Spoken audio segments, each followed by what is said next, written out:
Bonjour et bienvenue sur queditmonbilan.com, le nouveau site de conseil financier en ligne pour vous accompagner dans le pilotage financier de votre entreprise.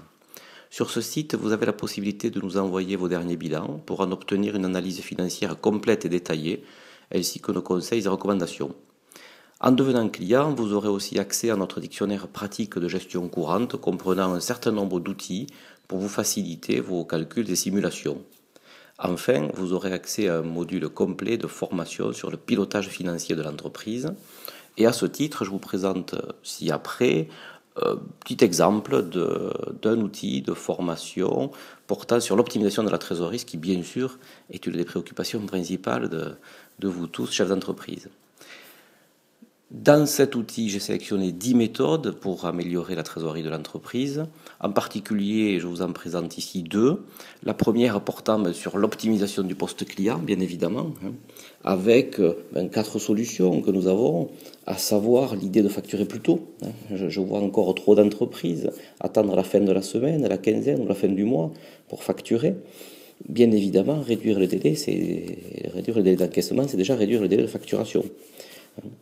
Deuxième possibilité, rechercher des acomptes. Beaucoup de métiers permettent de solliciter des acomptes auprès des clients.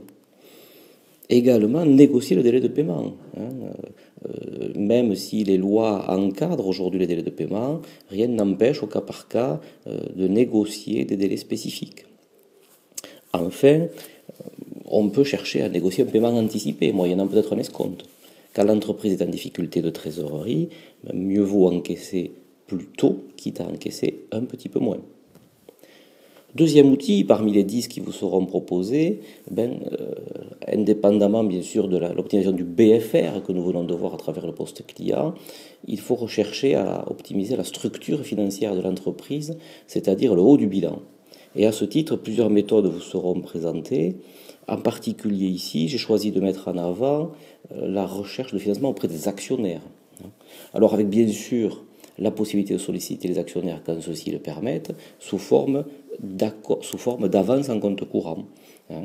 C'est une méthode de financement de la trésorerie extrêmement souple et qui permet de disposer rapidement de la trésorerie avec la possibilité, pourquoi pas, de rémunérer ces avances. Et doublement intéressant parce que ces avances peuvent être considérées par les banquiers comme des quasi-fonds propres et finalement permettront d'optimiser le taux d'endettement.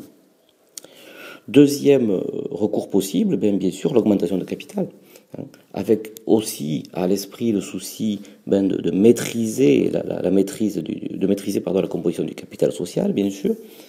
Mais là aussi, de nos jours, les possibilités se multiplient concernant le capital de proximité. Un certain nombre d'incitations fiscales sont offertes aux personnes qui investissent dans les PME. Il ne faut pas laisser ces outils aux grosses entreprises. Toutes les PME ont accès à ces formes d'augmentation de capital. Donc n'hésitez pas à rechercher aussi de ce côté-là des moyens d'optimiser votre trésorerie et là pour le coup d'optimiser votre structure financière et votre trésorerie permanente.